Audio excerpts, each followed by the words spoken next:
बोलो सदगुरु भगवान की जय। परम गुरुदेव, परम भगवान और सभी हमारे प्रियवर भारतवासी, आज का ध्येय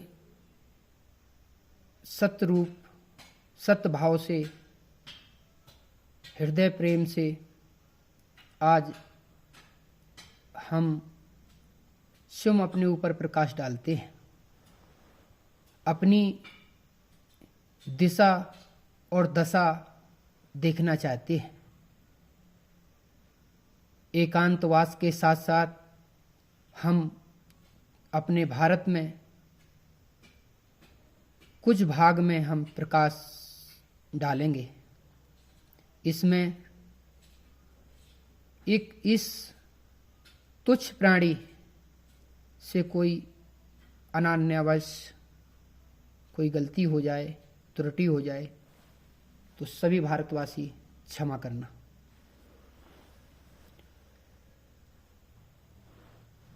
हमारा मत स्वयं पर प्रकाश डालना है। मेरा जो ध्येय है वो इस प्रकार है।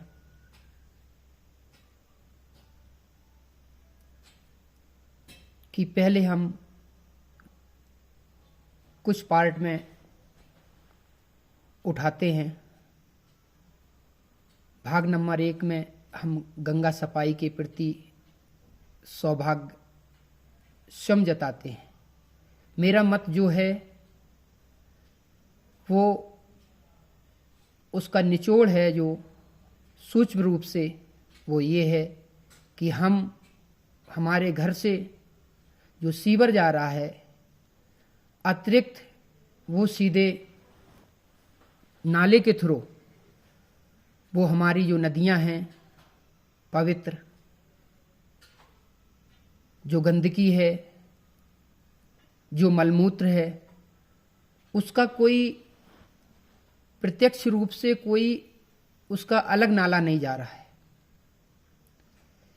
कहने का मत ये है कि दिल्ली से लगा करके कन्याकुमारी तक और श्रीनगर से लगा करके अनंत अलग अलग जगह तक कोई ऐसे अलग से नाला नहीं बना है जो हमारा मलमूत्र भारत का उस दिशा को एक ऐसी दिशा को चला जाए जिससे उससे हम मलमूत्र से खाद इत्यादि का साधन बना लें।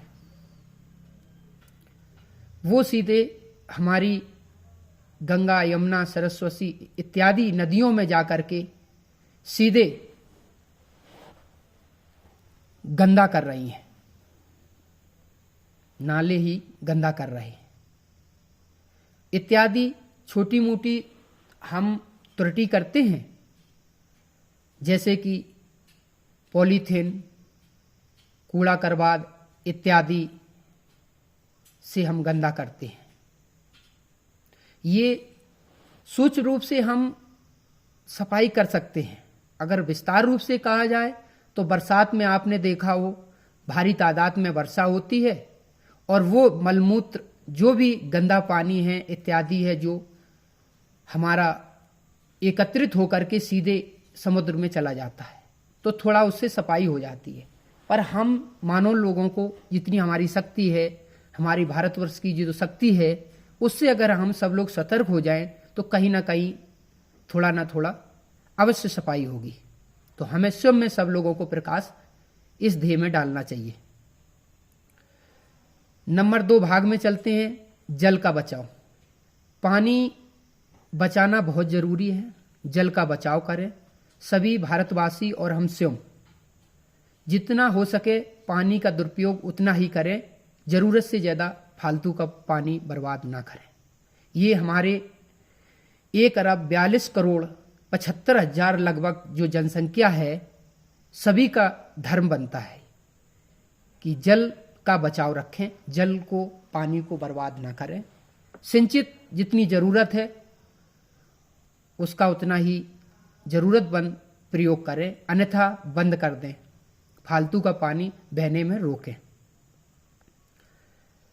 साफ सफाई हमारा कर्तव्य है, प्रथम दायित्व है। मैं भारतवासी हूं, मैं उस तिरंगे को साष्टांग प्रणाम करता हूं। मेरा धर्म है, प्रथम यही धर्म है कि मैं अपने आस पड़ोस जहां भी मैं रह रहा हूं, जिस जगह में रह रहा हूं, जिस पल में रह रहा हूं, कहीं हम पहले तो स्वयं गंदगी ना फैलाएं, और चाहे गंदगी डली भी है तो उसकी कोशिश करें थोड़ा सफाई करने का।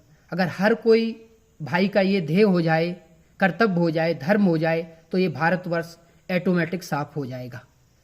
पहले तो हम स्वयं विश्व गुरु बनने के लायक बने। हम अपने छोटे से एक सर्किल में, छोटे से एक दायित्व में एक अपना स्वयं का धर्म अपनाएं। तभी जब हम स्वयं में एक छोटे से परिवार का गुरु बनेंगे, तभी हमारे बच्चे बनेंगे, हमारे गांव मोहल्ला बनेगा, फिर गांव बनेगा, फिर जिला बनेगा, फिर हमारा स्टेट बनेगा, फिर हमारा भारत बनेगा। जब हमारा भारत विश्व गुरु के नाम से स्थिति हो जाएगी तो एक दिन हमारा विश्व गुरु ही बन जाएगा। ये मत जब हम स्वयं करेंगे तभी होगा। चलते हैं भ्रष्टाचार की ओर। भाग नंबर 4। भ्रष्टाचार का नाम तो हम लेते हैं, भ्रष्टाचार का हम अपने मुंह से बखान तो करते हैं, चाहे राजनीतिक दल पार्टियां हों, चाहे अन्य कोई विभाग हो, XYZ कोई भी विभाग हो, हम व्याख्यान तो करते हैं, विराट रूप से कर देंगे, इतना कर देंगे, लेकिन हम स्वयं में जब भ्रष्टाचार से स्वयं मुक्त नहीं होंगे तो हमारा 1 अरब 42 करोड़ जो जनसंख्या है लगभग, जब सब लोग अपने मत ऐसा हो जाएगा, धर्म मत हो जाएगा, निष्काम भावी हो जाएंगे। और भ्रष्टाचार का मतलब यही है कि धर्म का ही खाया जाए, अपना ही खाया जाए, अपने कर्मों का ही खाया जाए, अन्यथा दूसरे के कर्मों का प्रारब्ध को ना खाया जाए। चाहे वो भारत सरकार का हो, चाहे गवर्नमेंट का हो, चाहे राज्य सरकार का हो, अन्यथा किसी भी पद का हो, पैसा अन्यथा जो अपना भाग्य में लिखा है, भगवान ने दिया अपनी मेहनत का, उतना ही खाया जाए।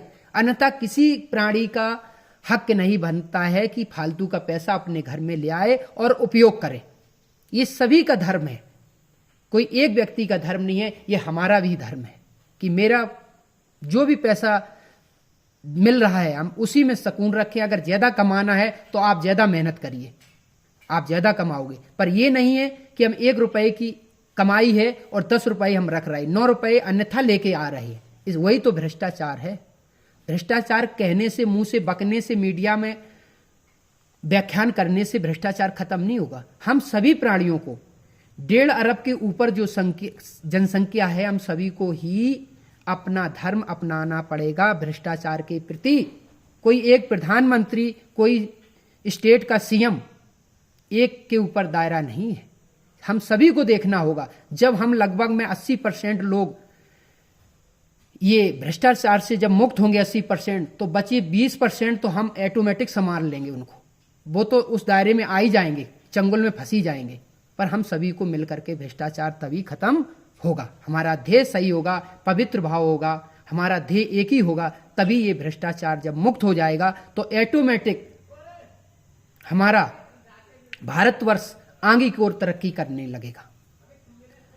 राजनीति दल कहने का मतलब यह है, कोई भी राजनीतिक दल हो, इसमें रणनीति, कूटनीति, राजनीति से हमें कोई लेना देना नहीं है, ना ही हमारे भारतवासियों को किसी को लेना देना होना चाहिए। हाँ, हर पार्टियां अपना सही टाइम से, सही जगह पर, सही मूल्यांकन करके, सही मंथन करके सही काम करें। कोई भी पार्टी हो, उससे कोई लेना देना नहीं है। वो सभी लोगों का एक ध्येय होना चाहिए, मेरा भारतवर्ष एक मुट्ठी बांध करके ये आगे बढ़े, विश्व में प्रथम हो, यही चाय होनी चाहिए। चलते हैं गांव, छोटे शहर। गांव में देखता हूं कि छोटे छोटे जो गांव हैं उन पर प्रकाश डालना चाहिए सभी सरकारों को, जो पद में बैठे हुए बड़े पदाधिकारी, बड़े लोगों पर जाकर के कभी गांव की ओर गाड़ी को मोड़ दें। जब गाड़ी को मोड़ेंगे, एक दिन स्टीयरिंग उसकी चेहरा, गाड़ी का चेहरा और अपना चेहरा उधर को मोड़ दें, ग्राम पंचायत तरफ जाएं। छोटे छोटे गांव जब अच्छे बनेंगे, सुंदर बनेंगे, विश्व दृश्य में सम्मिलित होंगे, तो ऑटोमेटिक हमारा जिला, हमारा स्टेट, हमारा भारत ऑटोमेटिक बन जाएगा। ये कर्तव्य सभी का है, एक प्रधानमंत्री का कर्तव्य नहीं है, एक सीएम का कर्तव्य नहीं है, किसी पार्टी का कर्तव्य नहीं है। ये सभी 1.5 अरब, 1 अरब 42 करोड़ 75,000 के लगभग जो जनसंख्या है, सभी का दायित्व बनता है कि अपने गांव को सफाई, सुंदर, सुशील, भ्रष्टाचार से मुक्त और हर चीज से अच्छा रखें।